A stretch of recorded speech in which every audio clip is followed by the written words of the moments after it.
35 people coming in so far. Weather is beautiful today here in Edmonton. I hope you're enjoying a beautiful weather Thursday afternoon.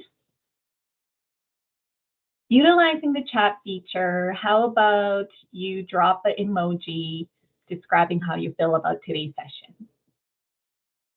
That way you can familiar yourself with the features that we have in Team, get to know each other. Thanks, Nita.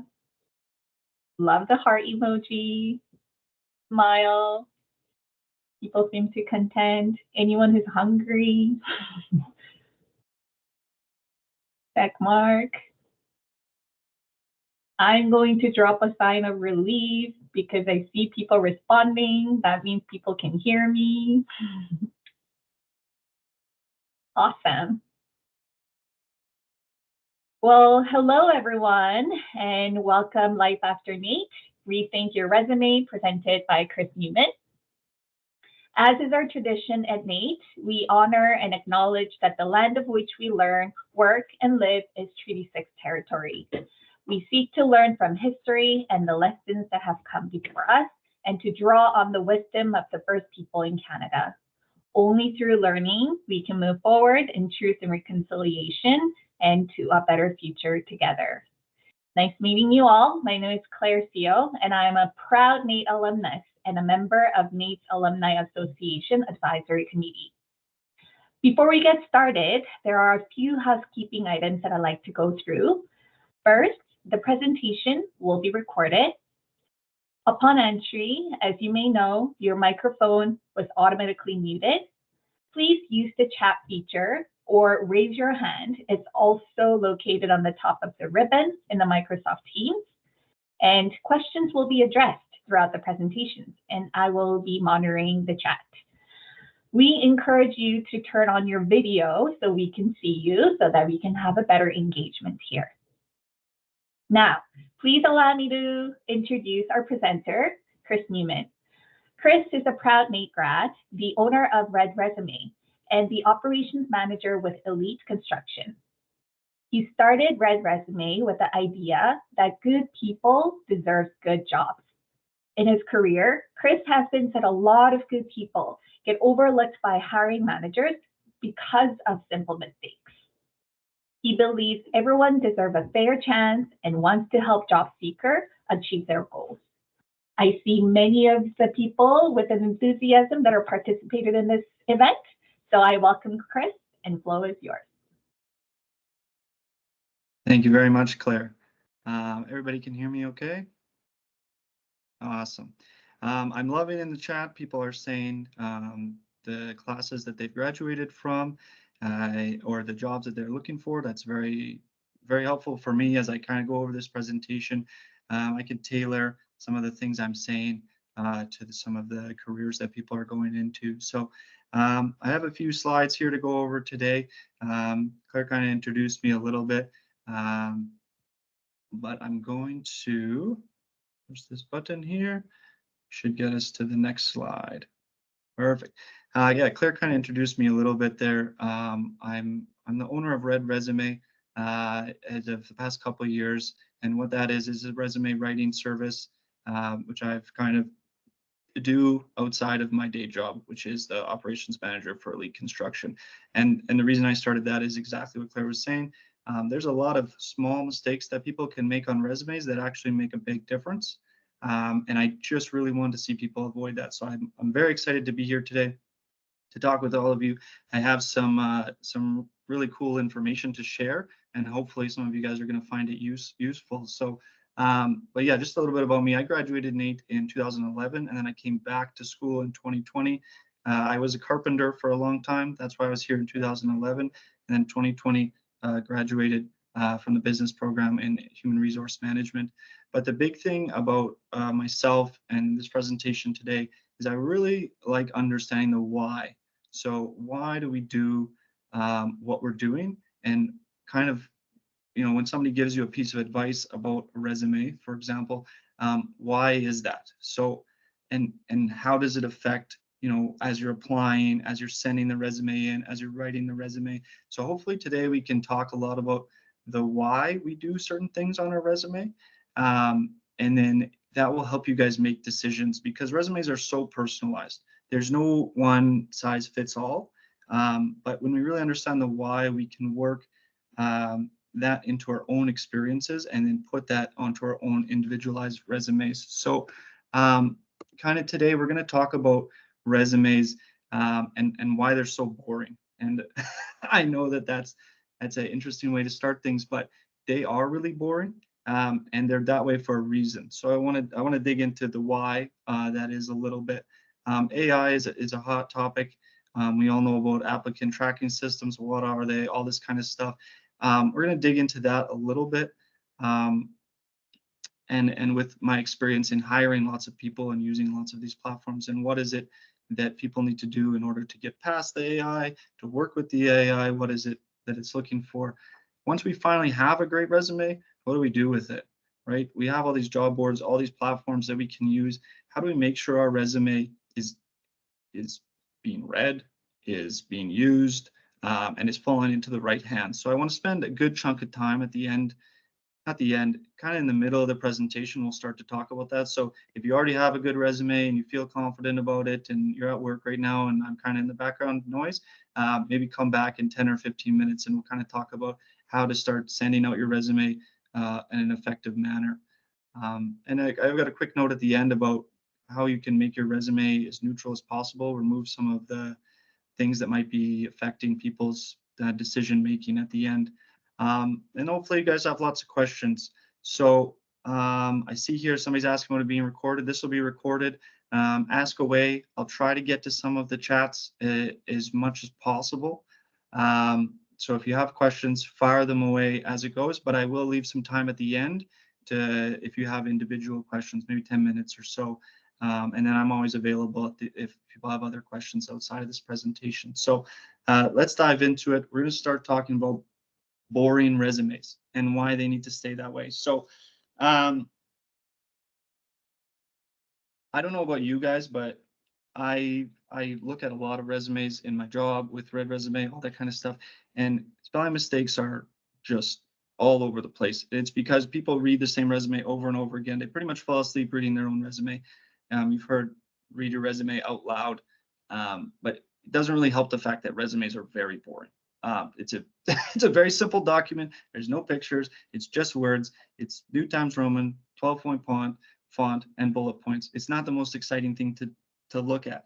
And in recent years, there's been a big push to make resumes very exciting. If you look on Google and search resumes, and you go to click the images, there's colors, there's photos, there's graphics, there's a site out there, and it will take your resume and make it into like a cartoon resume. Cool, I guess, but the people that typically read resumes have no idea what a cartoon resume is portraying in forms of the information. So we aren't boring people. When you're writing a resume, you want it to look exciting. Some of these colors, some of these photos, some of these formats are very appealing to us, the people that would be writing a resume. And we would think, oh, maybe this exciting resume would grab somebody's attention, right? We'll make our resume like a flyer we might send out or something like that. But that's not overly the case. You guys have all heard that, 7, 6 seconds, 10 seconds, whatever somebody spends reading your resume, right? We want our resume to be as simple as possible, because in those 10 seconds, people need to know where to find the information they're looking for. If the resume is colorful, crazy, stuff like that, it poses a little bit of a challenge to a recruiter. And sometimes they just glaze over and skip right past the information, right? So I'm going to show you guys a slide here, and it's going to be stuff that you've probably seen on some of these formats and stuff like that, that we want to try to avoid. So in the chat, I'm curious, if just put your hand up or a check mark or something if you have any of these things on your current resume. Skills. We see this on a lot of formats, stars, numbers, graphs, whatever the case is. Don't waste the space on your resume with something like that. And the reason is, I don't know what this means. Is this out of 10? Is this out of 5? Is this good? Who graded you? Did school grade you? Did you grade yourself? Because if you did grade yourself, why are you giving yourself 2s? You know, when you're trying to advertise your skills, it should be all 5s, right? It's cool that you have skills, but the little rating system and stuff like that is a little bit unnecessary and kind of confusing. So if you have that, don't have that. This one here is talking about these keywords that you see, and not necessarily, I shouldn't say the word keywords, buzzwords that you see on resumes all the time. Fast learner, eager, hard worker, you know, give me a task, I can do it, stuff like that. These words are on everybody's resumes. You don't have a lot of time to explain yourself, so you don't have to tell people you're a hard worker. You should just tell them what it is that you did, and then they'll deduct that you are a hard worker. A photo, really in Canada, we're not putting photos on our resumes, graphics of any kind. And the one thing I will say is I get this lots. People say, what if you're a graphic designer? Even if you're a graphic designer, that's kind of the one profession that might get away from a traditional resume, but graphic designers should still have a traditional resume and then links to their portfolios. And the reason is because the people that typically read your resume initially, they are not graphic designers. So it might be cool, but just keep a very basic one still, and then link all of the cool stuff that you do on the side, right? Multiple pages, really, if you're under 15 years of work experience, it should just be one page, and it should always be one page. We'll get into how you can do that and stuff like that. I talked about the graphic designer stuff. Even if you're a graphic designer, this person here, I can't really read their name. It's got an interesting graphic. Just keep it very, very, very simple, right? And if you're not a graphic designer, it should be just, Arial, New Times, that's about it. Lots and lots of words, just like a block of words. We'll talk about the bullet points, what you should have in them, how many words you should have, stuff like that. But when somebody sees just a lot of information in really tiny, small font, if you're having a tough time reading it, somebody else is going to have a tough time reading it. And then the last one here is this is a very typical resume you might see on some of these format websites and stuff like that. We're going to stay away from multi-column resumes. This one here has 2 different columns and a bunch of different boxes. It's very hard for somebody to understand where to get their information in a resume like this. And then when we talk about things like AI doesn't know how to read this. AI reads up and down. It can obviously do a lot more than that, but in terms of these websites that we're using to apply for jobs, it reads up and down, and that's it. So having multi-format stuff like that is a little bit confusing to it. So stay away from stuff like this. And the reason for this is a few things that I've already mentioned, but think about it this way. Who's the audience who's reading your resume initially, right? The person who's reading your resume is typically kind of going to be initially maybe at the bottom of the totem pole, a junior recruiter, right? Somebody like that, or some kind of hiring manager, and not the person that you might be working with, right? So they are seeing hundreds of resumes on a daily basis. They need to know when they look at your resume, who are they talking to? What did they do? How good were they at what they did? What school, maybe backs, information they have to back up what they're saying. So they did go to school. They do have the skills. They do have this qualifications. That's all fantastic stuff. Okay. And maybe if a fun information, oh, awesome. They have a dog or whatever, right? That's the person that's going to be initially reading your resume. It's not the person that you might be working beside or the boss you're working for. That guy might see your resume eventually, but in lots of these larger companies, we're basically handing a resume off to a recruiter who's seen hundreds, if not thousands of resumes every single day. So that 7 seconds, 10 seconds that they're reading your resume is very important that we lay the information out in a way that they're used to seeing it. Now we can customize it within laying it out that way, but for example, here's a story. So I like to grocery shop. I go to grocery stores all the time. And I don't know if you guys have ever had an experience like this, but I'm very efficient. I'll have my list. I'll go into the store. It's going to take me 15 minutes because I got to stop there on the way home, grab milk, cheese, some whatever, raw garlic, salt, something like that. I'm back in the car and I'm good to go.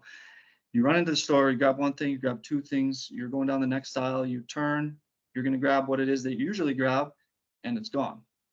right? You're now you're in the wrong aisle. You're standing there. You're looking around.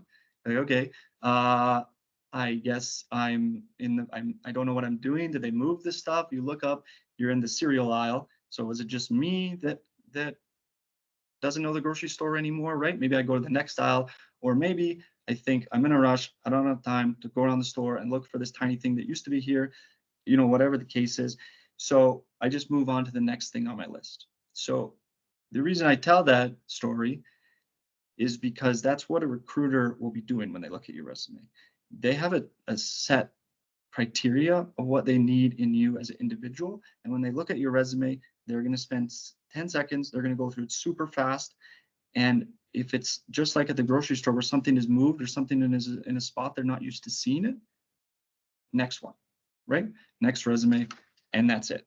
And regardless of the other stuff. So keep that in mind. Keep in mind the audience of who you're applying to, right? It does depend on the job. If you're applying for a smaller company, maybe it's not a junior recruiter, but they're still used to seeing lots of resumes. So really organize that stuff in a very kind of boring fashion.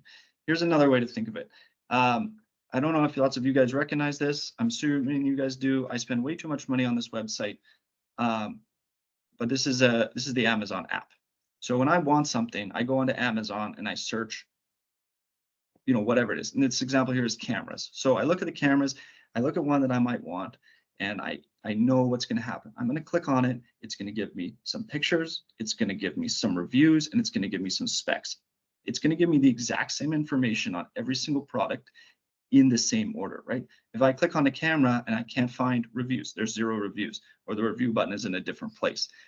I don't really trust the product. I don't really know about it. And I'm going to move on to a different product. Quick back button, scroll down, grab a different product, right? So that's kind of how people are viewing your resume. They look at it. Does it have what I need? The specifications are correct. The details are correct. Perfect. This is what I want. This resume is going into the next pile, which I'm going to review, again, and then maybe send my favorite ones to the hiring manager. If it doesn't, I'm confused. It has 0 stars, whatever the case is. See ya. On to the next one. Our job as people that are writing resumes and handing in resumes is to attract people to a resume, lay the information out in a way that's clear, to the point, shows that we're qualified, and makes ourselves very approachable, right? Very similar to how this app works. The information is very standard, the same for everybody. So these are some things that your resume should have. I'll leave the screen up for a little bit. I'm going to show this resume, this John Smith resume, several times. If you scan this QR code with your phone, it's going to take you to a Google Docs page where you can have this copy. It looks exactly like this. And I want you guys to all have a copy of this. You can customize it, whatever the case is. But this is a very good, very standard, very easy to read format that I think everybody should be basing their resumes off of. And with that being said, just pick a simple format. It doesn't have to be this format, but it should be something similar. Top down, no multi-columns, no photos, not really any crazy colors, black or white. Some companies are still printing off resumes, right? Sometimes printers do crazy things with colors. If they're out of yellow, maybe it could be something that simple, right? Keep the font, we'll talk a little bit more about the details. I'll go into some stuff, but yeah, so I'm going to talk about, this resume, and then I'm going to go into a couple different categories, which we'll talk about next for you guys. If you want to take notes, you can take notes. So next one, I'll talk about format, summary, how to format your work experience, how you should put your education, some other small items and stuff like that. But for this, we're basically just going to have a resume that looks like this. This one doesn't have a short summary, but I'll show you guys how to do that. You should have a format that looks like this. You should have short summary, work experience, education, other items, and that's it. One page, very simple, pretty standard. I'm just going to assume everybody got that wants it, scan that. If you don't, I believe it's saying that this presentation is being shared, so that QR code should go out there. I'll also have my information. If for whatever reason you need it, send me an email and I'll send you the link for it. So format. The reason why we make the resumes top down, one column, is because of this. I don't know if anybody's ever heard of how we read in like F style, but this is how humans typically read everything. This kind of comes from a marketing perspective. So humans will typically start at 1, 2, and 3. At 1, we'll go across the top a little bit. At 2, we'll go across the bottom, the next column a little bit more, maybe not right to the end, and then we just kind of skim. Humans are really good at skimming information. So they tracked a bunch of people that were reading resumes with their eyes, and they did one of these heat maps. So the yellow spots are going to be the spots typically that catch people's eyes pretty quick. So if you think about writing a resume, this is one of the reasons why we don't do multi-page resumes, is because people probably aren't, they're barely reading the bottom of one page. They're definitely not reading the second page, right? That top part there is really important on where you want to put a lot of the really good information. So people are going to read that first bar for sure. So if it's a short, super short summary, and then boom, right into some really relevant work experience or really relevant education. That's why. So that's one of the reasons I talk about formatting. And then here's just another example of the multi-column. You just kind of want to stay away from it because it doesn't fit into the map there. If you have a column now, people are jumping all over the page and that sort of thing. People are going to read in this F pattern. So just keep that in mind, part of understanding the why when you are building your resume, and where you should put some of the good information. And maybe you have some good information, but it's down there at the bottom and you're wondering why people aren't calling you back. It's probably because they didn't see it, right? Now that we have our format, we understand how we should start making a resume. We're going to get into some of the things that we should put on our resume, and I'll just talk, kind of briefly about it. If you have any questions about some of the sections, I know like work experience can be pretty heavy.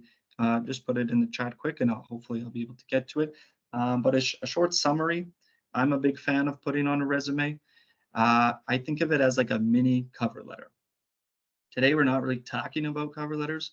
I'll just briefly say you don't really need cover letters when you're applying for jobs.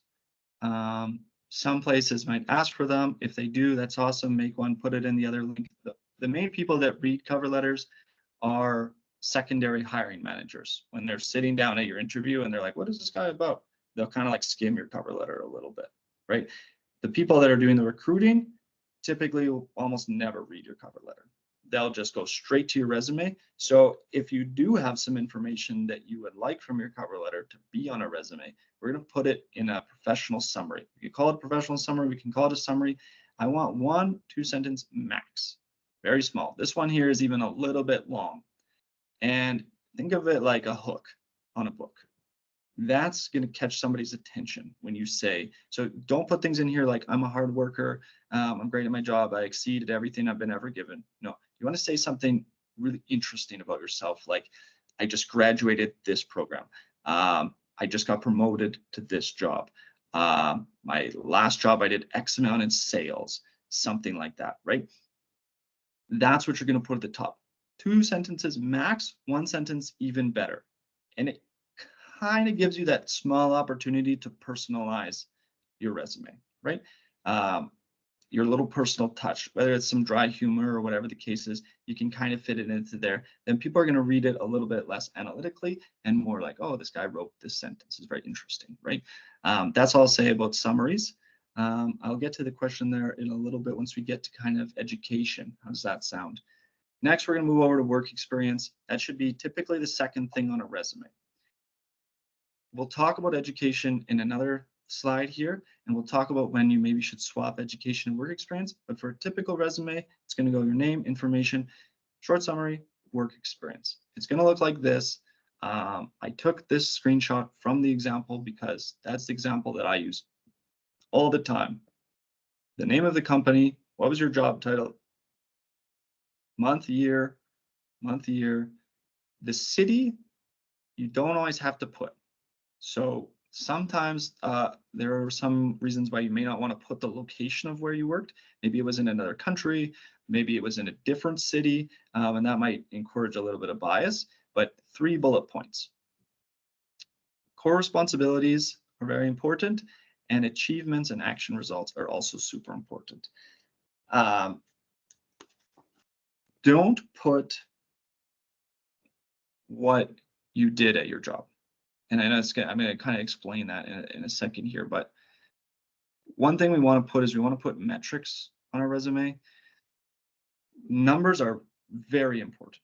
So if you're sitting at your job right now and you think about what it is that you do, think about if you were to write down some of the accomplishments that you do, or some of the think about if you're a receptionist, how many times a day do you answer the phone? That's a metric. Write that down. Put it on your resume. Answered 500 phone calls a day, or whatever it may be. Dealt with X amount of packages sending out, right? And if you're, because metrics don't just apply to, desk jobs and stuff like that. If you're building stuff, carpenter, whatever the case is, how much stuff are you putting up? There's a metric to everything.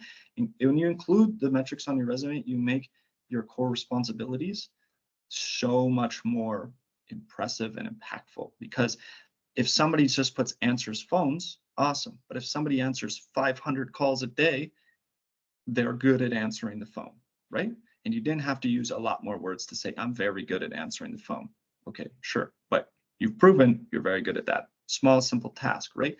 And when I say explain, what did you do? I don't mean give me the job description. I'm well aware of what a receptionist does. I would imagine most people are, especially if that individual is hiring for that position. They are already aware of what is needed for that job, but we want to know what it is that you did at that job.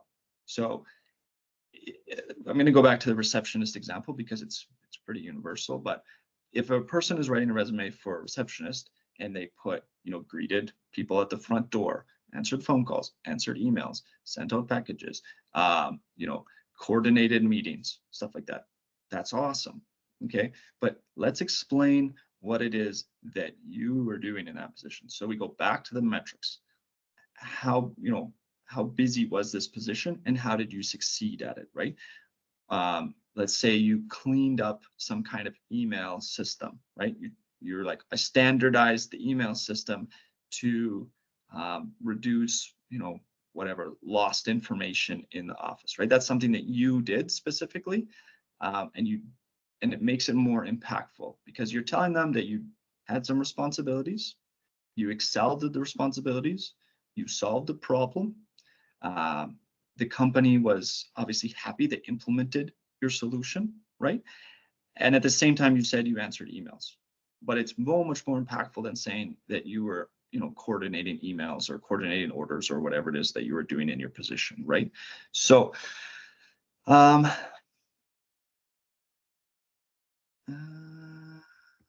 we'll talk about the multi-page stuff kind of at the end there, but that's a very good question and I really appreciate it. So we'll hold on to that one and we'll get back to it. Education. So as I mentioned, education should absolutely be on your resume. And if you don't have formal education, I'm going to assume we're at NAIT, most people have some sort of education, but if you don't, we're going to consider skills to be your education, right? Or as somebody mentioned, your high school experience. I think that if high school experience is important to the position you're applying for, if it's some kind of position that has requested high school experience, then it should be on there.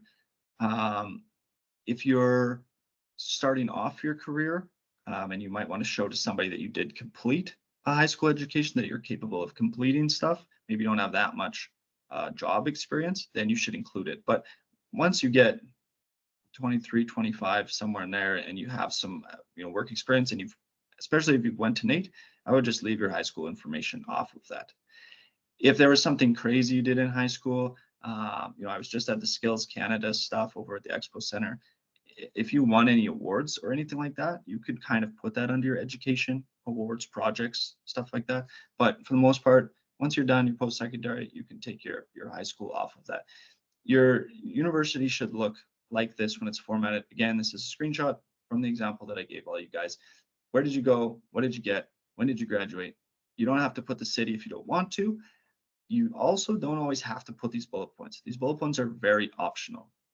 If you did, like I mentioned with the high school stuff, if you completed any monumental projects, were part of a big capstone team, if you traveled for a case presentation, something like that, if you were part of a club, in a leadership role or something, you can absolutely put it there. Think about what I said about the work experience, talking about metrics. What did you do in that position? If you were the president of the club, that only takes up this much of the line.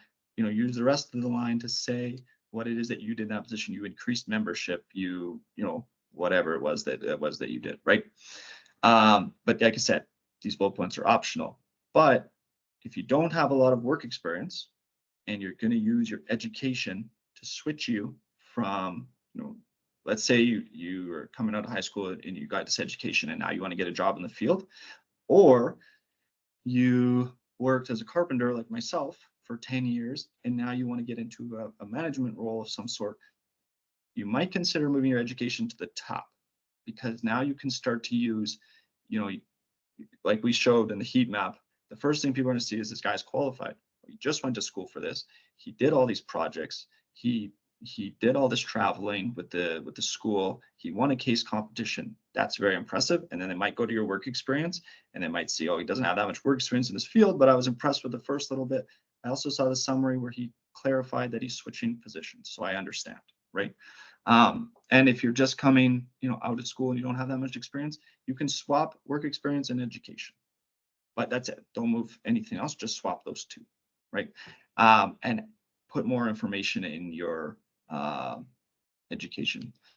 Let's say if you're a technology student, you could put a lot of information about some of the certifications you might have got in school in that little bit, right?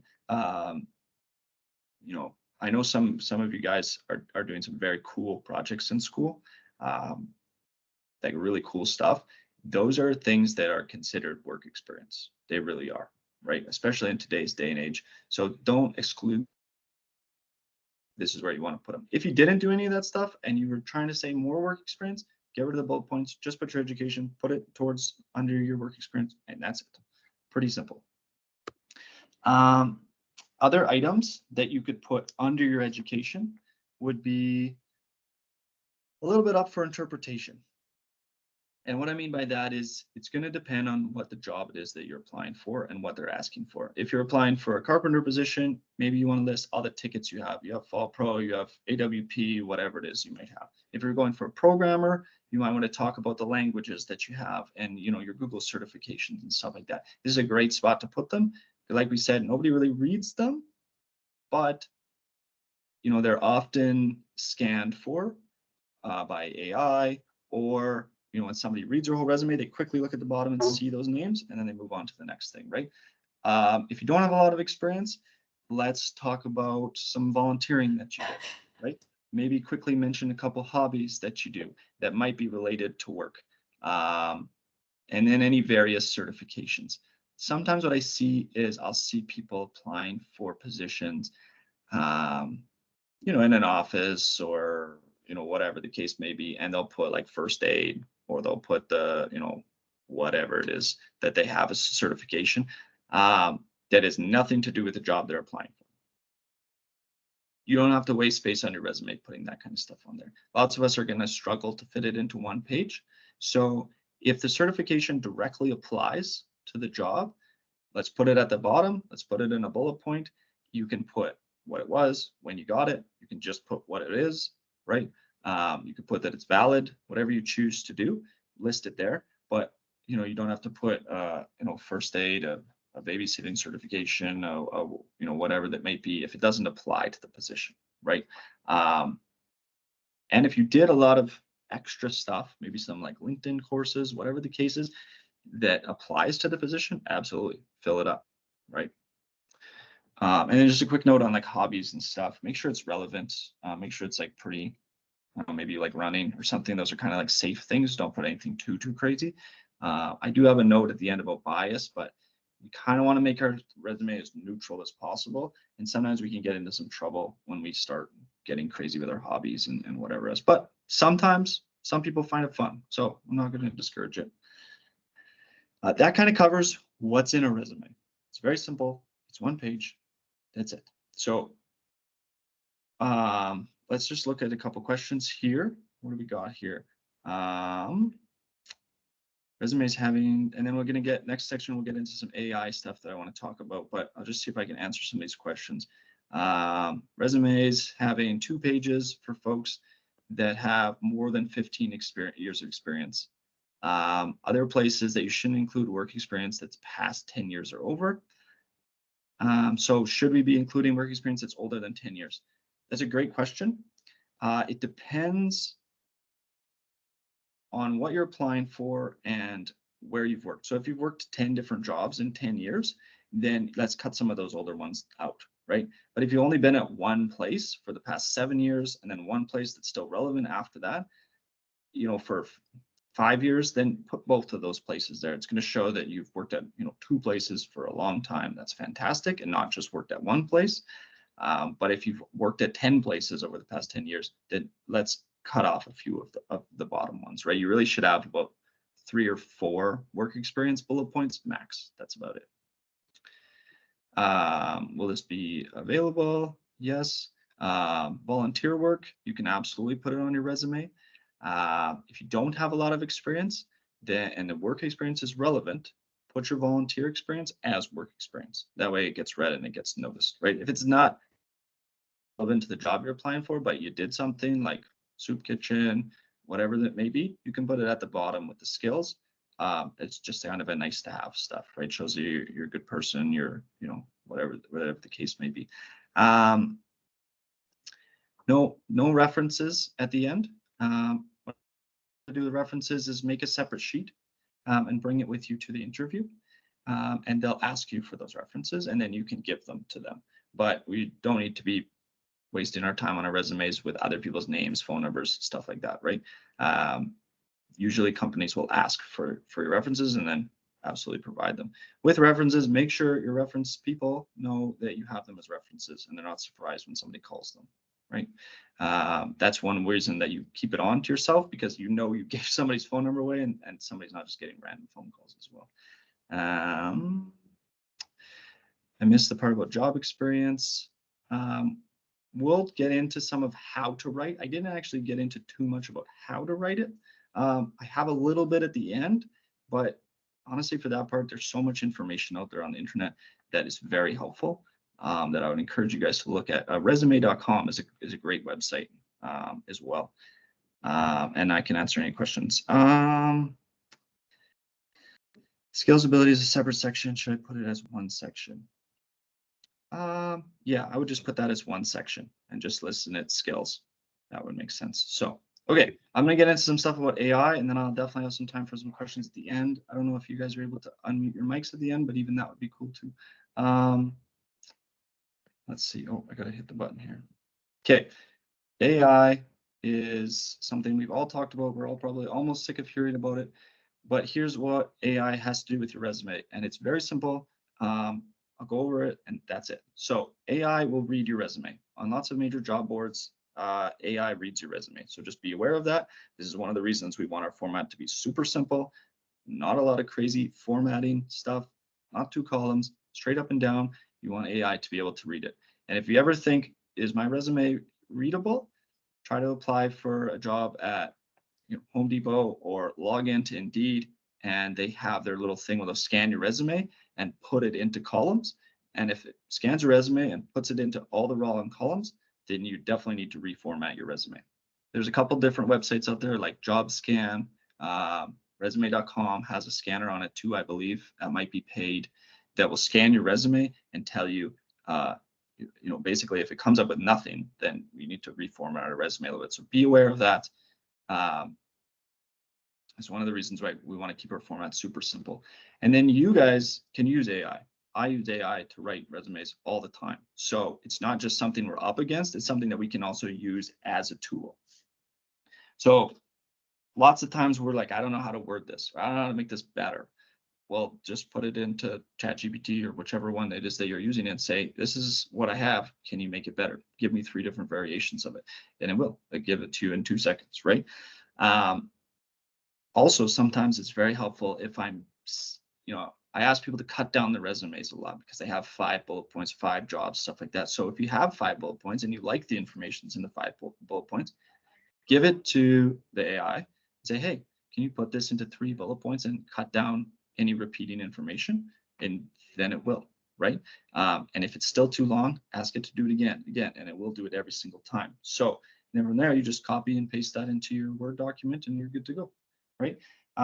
So we should be concerned about AI a little bit when we're applying for jobs, keep it in the back of our mind. But it's also just crazy powerful to make our resumes better. Absolutely use it.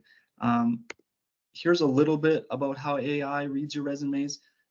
I'm not a programmer. I have no experience, and I probably shouldn't even be talking about this because I don't know anything about the back end of AI. However, I have used a lot of job board platforms as an employee, and I've looked at lots of resumes, on various different platforms, LinkedIn, Indeed, Monster, whatever. So I understand when somebody, applies for a job, where does their resume go, and how is their AI in, let's say, Indeed,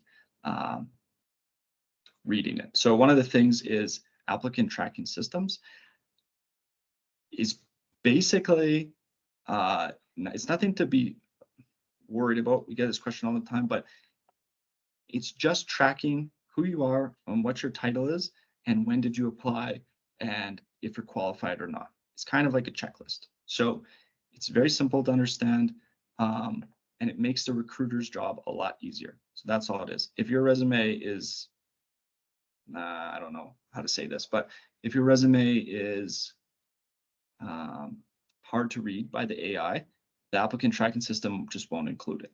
But if your resume is easy to read by AI, then you plop right into the applicant tracking system. Nothing that you need to be concerned about. Make sure your format's standard. Keywords are great. I haven't talked about them very much, but lots of times some of these websites will take a lot of the keywords and then use that to promote your resume to the top of the pile, basically. So make sure you put a lot of words on your resume that would be on a job description. Using AI, here's how we can do this. So one thing you can do, let's say you're applying to be, I'm going to keep going back to receptionist because it's simple, we all understand. Let's say you're applying to be a receptionist. Take the job description and copy it, right? And then put it into, ChatGPT, whichever one you use, and then take 2 more receptionist job descriptions and put them in there, and then ask it, what are overlapping words in these job descriptions? And it will give you all of the repeating words and tell you how many times that those words are on that resume. And you might start to see, oh, okay, we're talking about, there's a program that they keep mentioning that I have experience in, whatever it might be, right? As some kind of internal system. I should put that on my resume, right? It's going to give you some ideas on some keywords you want to put on your resume. That's kind of it when it comes to keywords. There's not anything else you guys really need to be concerned about other than just make sure your resume has some of those words that are important to the job description. That's the best way to put it. AI is definitely going to help you guys. The second thing with AI is make sure you apply directly through a website if you can. It's going to cut, Indeed, Monster, LinkedIn, whatever. They have powerful AIs. Most company websites don't. Everything's going to come in chronological order, and you're going to get right past any AIs and stuff like that.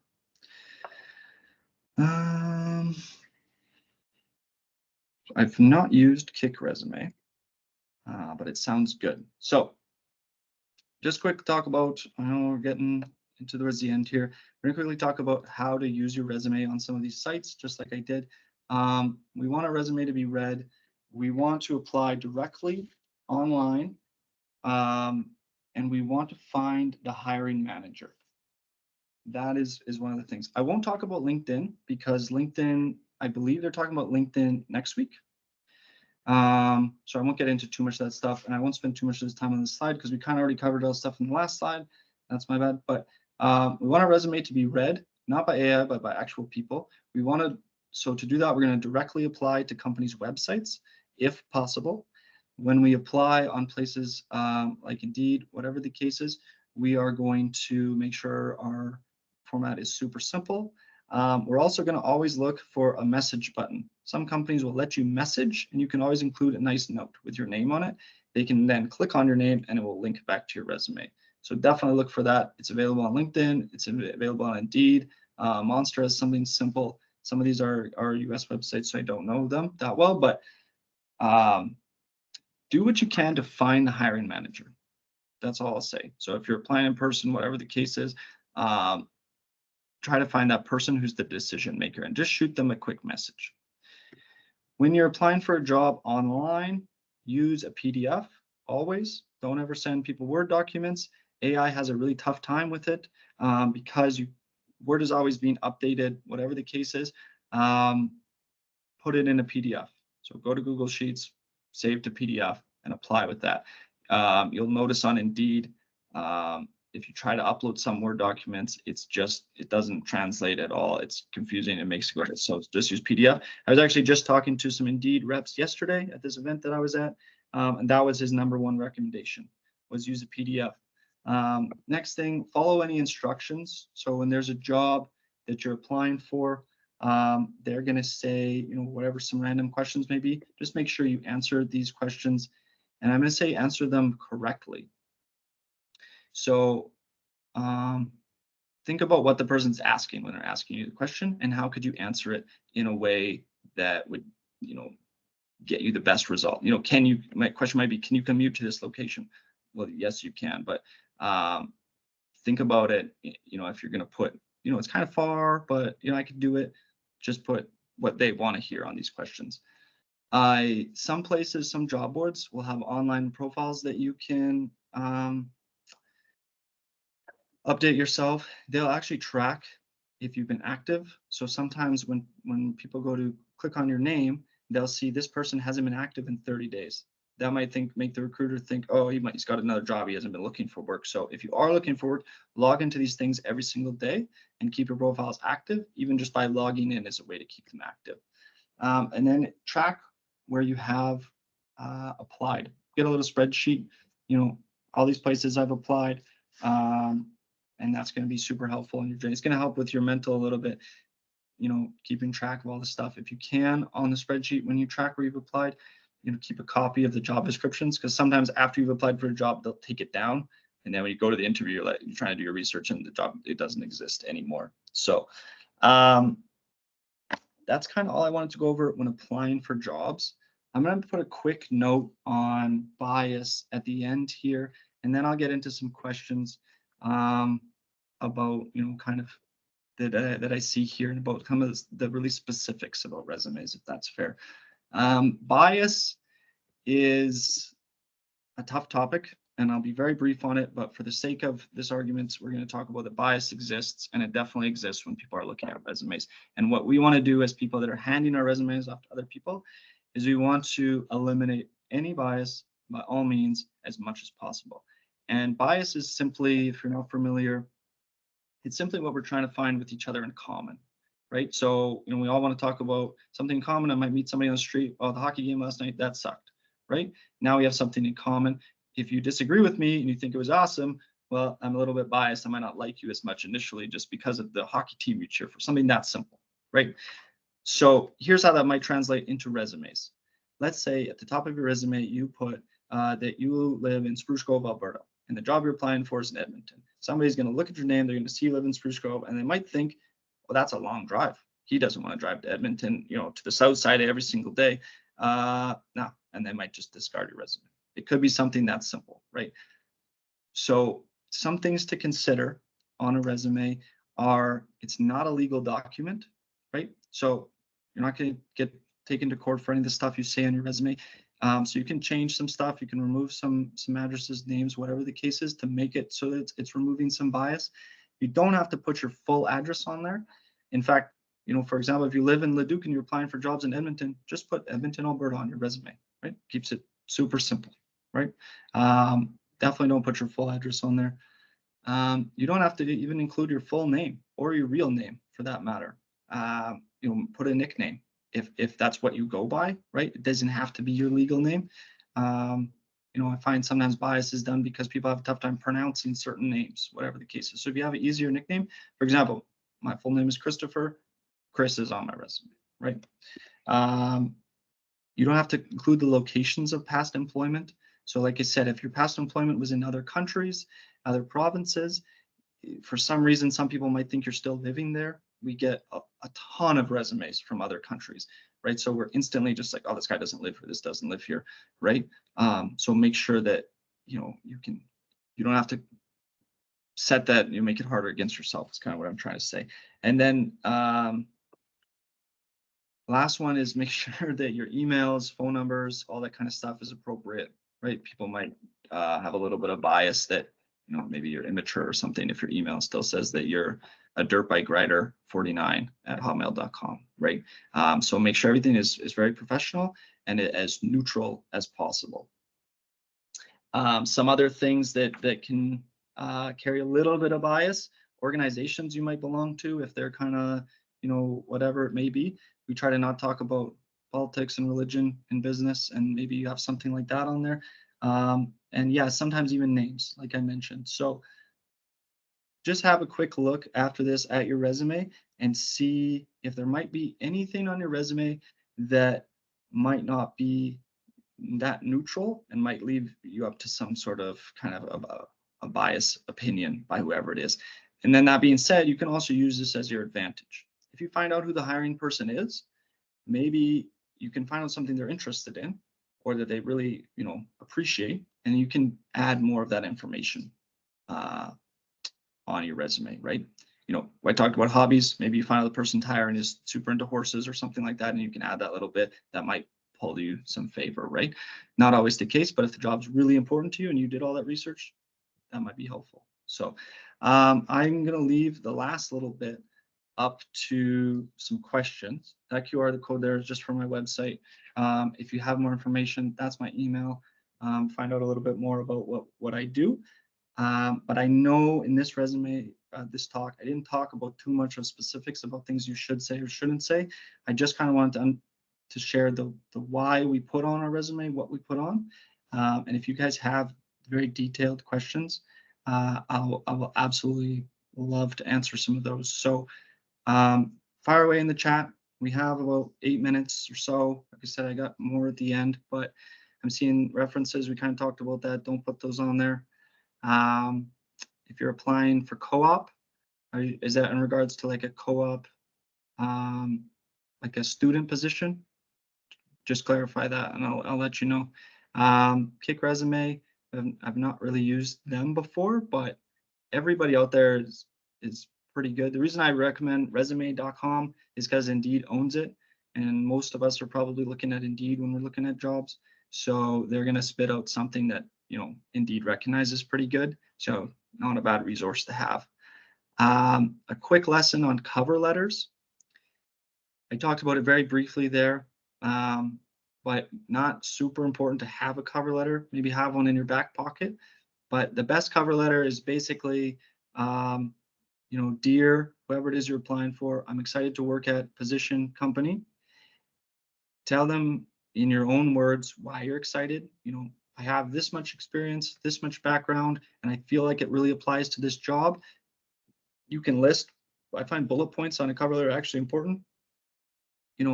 I've done this in my career, 3 bullet points, boom, boom, boom, metrics, very powerful. And I feel like this would make me a good addition to your team. Thank you for your consideration. That's it. If you've recently switched careers or something, you can put it in that little bit, but it basically should be about 3 sentences, 3 bullet points, maybe 2 sentences to close things out, and then thank you. That's about it. Very simple. Simple as seems to be best. It's also going to give you a chance at it being read. If you put up a 300-word cover letter, it's going to be a lot, right? So you answered yes for the co-op stuff. I guess I would need a little bit more information about that. Like, have you worked before? This would be a very junior position, I'm assuming. Do you have some work experience, or you're just applying as a student with limited experience?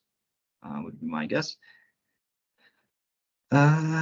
Is it good to put that in the header or just write it in the main area? Name, address, phone number, email. Absolutely. Put your name, address, phone number, email in the header. It's going to raise it up a little bit on a resume, give you some more space to write. Your name should be just a little bit bigger, and everything else can be 12 points. You could put a nice little line underneath it if you like it for aesthetics. And also on resumes, you can play with the margins a little bit, right? So you can widen out what it is that you're writing to fit a little bit more information on if you're trying to really struggle. So if you move your name and address and stuff into the header, it's going to move it up quite a bit. It's going to get rid of some of that white space, right? And then you can make your margins a little bit bigger as well. Best approach when applying for jobs in other provinces, honestly, it's going to be some of that stuff we talked about, bias, really. Currently in my position, I get hundreds of resumes every day, and a lot of them are from other parts of Canada, whatever the case is. Sometimes location is like one of the first things I look at. So just say that, if you're planning to move there, right, just change it so that your location says you're already there, right? And then you can talk to them and you can be honest and stuff like that, but the goal is to get them to talk to you, right? So if you say you're applying to a job in BC, but you live in Edmonton, it might open you up to a little bit of discrimination. So just put, Vancouver at the top, or whatever it is, whatever province it is, right? And that should be totally fine. Perfect. Is it important to address the CV to the hiring manager? It could be in general. If you know who the person is, then absolutely put their name. If you do a little bit of research and find out who that person is, bonus points. If you don't know who it is, just dear hiring manager, something like that is totally fine. This person, we're saying we don't have much experience in accounting. Put your education at the top, and then talk about lots of the impressive things that you're doing as a student, right? You could put your grades on there if you want to, but in my experience, co-op student positions usually go to people that are kind of going a little bit above and beyond. So if you talk about some clubs that you're in, if you talk about some of the capstone projects or whatever it is that you've done in your school, some business cases, kind of list those as work experience. Because they're also aware that you are a student, you're applying for a student position. So they're not going to look for too much work experience, but they would love to know how your student experience is going. With 15 years of experience, is listing the months still good? If you have them, you can, but if you're getting that far back, then you don't always have to put the months, but your more recent ones probably should be months. Even for the simple example of, if you're putting that your job was 2019 to 2023, somebody doesn't know when you got laid off or switched jobs in 2023. But if you put December 2023, they this guy's only been out of work for a couple months, right? He's something like that. That's one of the reasons that people ask for months, right? Some more messages here. I like the questions. This is awesome. All right. I'm just being mindful of the time. I think, Chris, you monitor the chat very, very well. I see the most of the questions are addressed. Thank you so much, Chris. You have shared a wealth of information with us this afternoon on a common misconception, how long your resume should be, and what to include, and so much more. So thank you so much. And I see Tammy drop information in the chat about the feedback. For our continuous improvement, please, the survey should take about 1 or 2 minutes to complete. And as you can see, there is a price to it too, polishing your professional endeavor. You have a chance to win the 375 portrait sessions with the JSB photography. So please, we encourage you to put us the feedback through the learning. We get continuous improvement. On that note, our next scheduled Life After NAIT events are LinkedIn 101, May 15th, and Ace Your Next Interview, May 23rd. So please sign up if you haven't already. With that, thank you all for attending. We hope to see you on our next Life After NAIT session, LinkedIn 101 on May 15th. And have a great afternoon. Thanks for having me, guys.